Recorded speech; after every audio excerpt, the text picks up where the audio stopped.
Hey you, and welcome. My name is Mike, and in this video we're going to talk about a very successful woman. She was a successful podcaster, but she got some extremely unwanted attention from a very crazed fan. This went on for almost a year until it ended in the most tragic way possible. Before we get into it, if you would like to see new crime videos every week, please subscribe because this is all about that. Chapter. Now let's give it a go.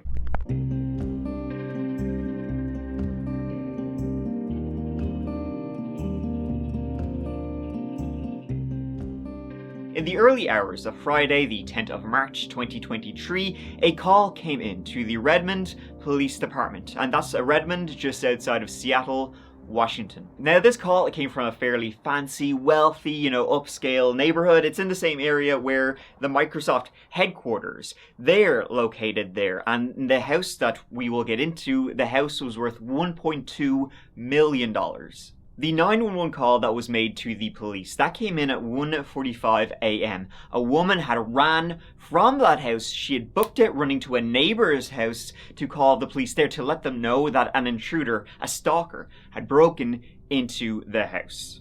That woman told the police that she had heard shots and to get there, like, real quick. Now, the Redmond Police Department, it was only 3 minutes away from the house, so they got there pretty sharpish. When the police arrived, neighbors had begun gathering on the street, but the house itself, it was dark and it was eerily quiet. So with the reports of a shooter in the house, shots had been fired, officers, they gathered up outside the home, they drew their sidearms and they announced their presence to anybody who was inside that house. However, inside that house they would find bodies, as in more than one, and this would be the ending, the tragic and terrible ending to a story that had gone on for almost a year. This wasn't the first time the police had been called to this very address, if you can believe that. Someone had been watching it for months, looking through the windows, calling to the door, following the people who lived there as they traveled across America. And finally, this very night, they had gone inside. 33-year-old Zohreh Sadeghi was originally from Iran, as was her husband, 35-year-old Malid Nazeri. They had been married since 2011, both working in Tehran in software. They were both software developers, rising up the ranks of the companies they worked in Iran until the married couple, they moved to the United States of America. Milad, he moved to the Seattle, Washington area in 2015, with his wife Zohreh following him a year later as a graduate student. Malid worked for Google and most recently as lead software engineer for Amazon in Redmond, Washington. Zohreh, a PhD student at the University of Washington, Tacoma, and then as a software engineer at a mortgage company. Both were self-styled techies who had moved across the world to be at the very heart of it in the Seattle area. And that house, it was a beautiful place and cost a pretty penny, but software engineers working for the companies that they were successful. So far so good for this young couple, and Zohreh's mother, she would move in with them too into that very house, as we can just presume that she's probably getting on a little bit in years. Now this is when the trouble began. Now this part, it's a little bit vague with all of the news reports that have been released, but Zohreh appeared on a podcast, or on a podcast that was streaming, and the podcast was about gaining employment in the tech industry, in the software industry, and it seems like the podcast was specifically for Persian people, from people from Iran and that sort of thing. Fair enough, right? I mean, she worked in the industry, her husband was getting pretty big in the industry, she would know everything somebody would need to do. Someone heard her speak about this on this podcast, and they liked what they heard, but not in a normal, healthy way at all. It appears now he may have heard this on the app Clubhouse. Now, Clubhouse is a fairly new app. It's only been up since around 2020. It's one you have to be invited to join, and essentially it's an audio-only thing. You join rooms, and people are talking about different topics and blah, blah, blah. And apparently this podcast, this discussion, was played on Clubhouse. So Zohreh was speaking on Clubhouse about this very topic, and who just so happened to tune in 38-year-old Ramin Koda Haram Razai. He tuned in. Ramin was originally, much like Zohreh and Malid, from Iran, and he was a trucker who lived in Texas, in the Houston area. He had been married for 7 years to a woman named Nida, and they had a daughter together. His story kind of almost mirrors Zohreh and Milad's story. Him and his wife, they married in Iran before moving across to America. Now, they had actually divorced back in 2018, Ramin and his wife, well, ex-wife. But it still seems that they remained close. In fact, one thing we'll find about Ramin is that it seems like he didn't have very many friends at all. His wife would say they would talk all the time, and he would tell her about, romances he had, women he was seeing, and she would say he was telling her this, not as like some kind of evil ex trying to like twist the knife him, but more like he had nobody else to talk to. A lonely guy who, as a trucker, he would go on long, road trips, right? And while he was driving, perhaps he tuned in to the Clubhouse app, listening to people speaking in his native tongue, in Farsi, Persian. And then one time he heard 33-year-old Zohreh. And Ramin and Zohreh, they sparked up a friendship, yapping away about this and that, talking on Clubhouse. He followed up with her after she had spoken one day. Now, why he even tuned into that discussion? He was a 38-year-old trucker. What interest would he have in getting jobs in the tech industry? Who knows? Maybe he just liked hearing people speak his native tongue. But anyway, regardless, they started speaking away. And, she is somebody who had a bit of a platform, a bit of an online presence. She was only more than happy to help out, chat. They spoke fairly often, apparently even meeting up one time. Even though she lived all the way in Seattle, he lived in Texas, but he would travel all the time. Way too many times, as you will see. But Ramin, it seemed like he was becoming a bit full-on for Zohreh. It seemed like he wanted a little bit more than just a friendship, and then that's when Zohreh cut him off. He had fallen for her, and she wasn't, too keen on that at all. And she said, okay, let's stop this right here. Let's put it to bed. This can't end well. How right she was. He then began one of the most obsessive stalking campaigns of Zohreh and her husband, Milad, you will ever hear. And so began the messages, the calls, the gifts, the knocking on the door. One time Zohreh even had a business trip in Denver, from Seattle to Denver. He followed her. One particular time, he called her over 100 times in one day. Can you believe that? And I mean, obviously, what's your first thing? You're going to turn off your phone. You're going to bounce your phone off a wall. But she works in tech. She can't exactly just do that. So she would block all his numbers. He would still find a way to call her. She would block him on social media. He would still find a way to contact her. She would block all private numbers. He figured it out. How, in fact, he even got her phone number is a mystery. She never gave it to him. Every time they would contact when they were friends, they would talk online. In November 2022, that's when she told him, all right, stop. Stop talking to me. You stop trying to contact me. Verbally, she said it twice. 2 times. Stop. Obviously, he didn't listen. He would call nearby businesses, asking for her. He would manage to get in contact with her, saying that he was in her neighborhood and that he was coming over. He would then go to nearby businesses in her neighborhood, go into them, use their phones to call her. He would call, cry, begging her to meet with him. He would message her saying, delete your Instagram or make it public so I can see too.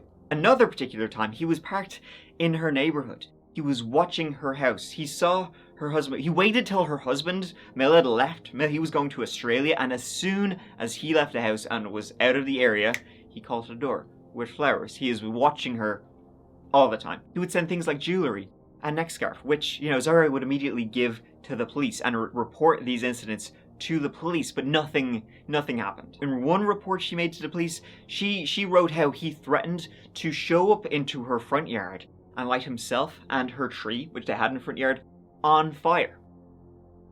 He said he would do this to prove that he would love her forever. And he said that nothing short of his own death would stop him from obsessing over her. As you can imagine, this absolutely wreaked havoc on her psychology. One time in January, she had to have a back surgery, and she was scared shitless because she knew that if she had surgery, she wouldn't be able to run if something happened. She developed anxiety, insomnia. Her and her husband, Milad, became so fearful that he would one day break in and do God knows what to them. That knocking on the door and calling them just wouldn't cut the mustard anymore. Unfortunately, we found out.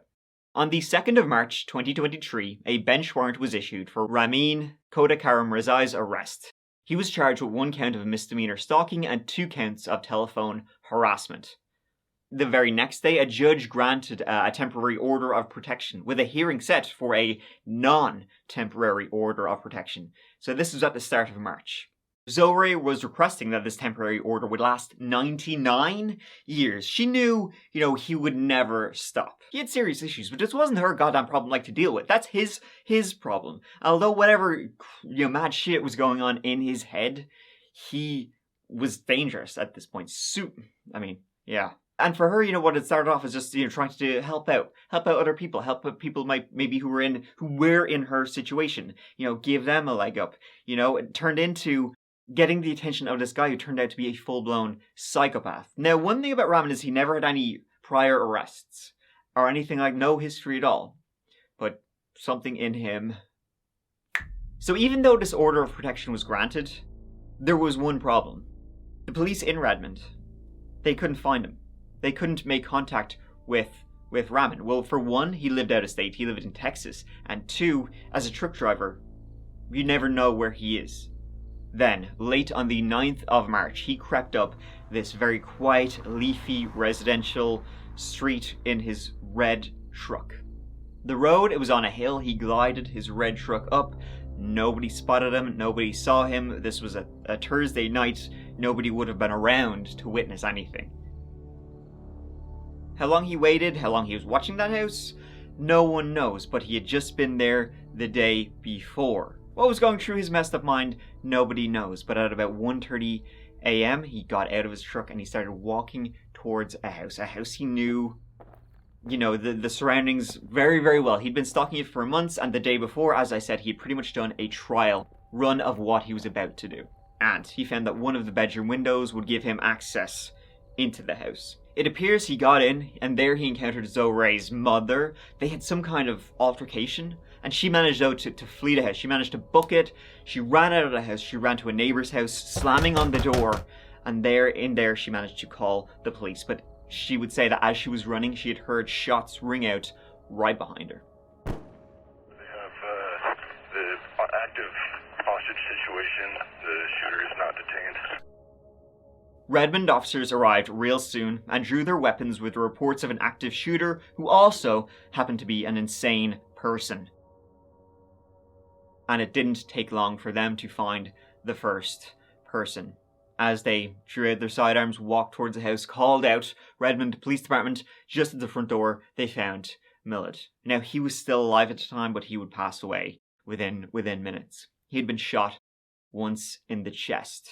He'd been shot and he'd managed to try and run out of the house to escape, but he collapsed just at the door. Police then went through the house, slowly calling out, checking every room, until they eventually got to the master bedroom. And there is where they found Zoe.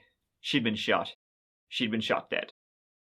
And on the ground beside her lay this psycho. He, after shooting Milad and shooting Zoe while she was in bed, he turned the gun on himself. He said this would only end with his death.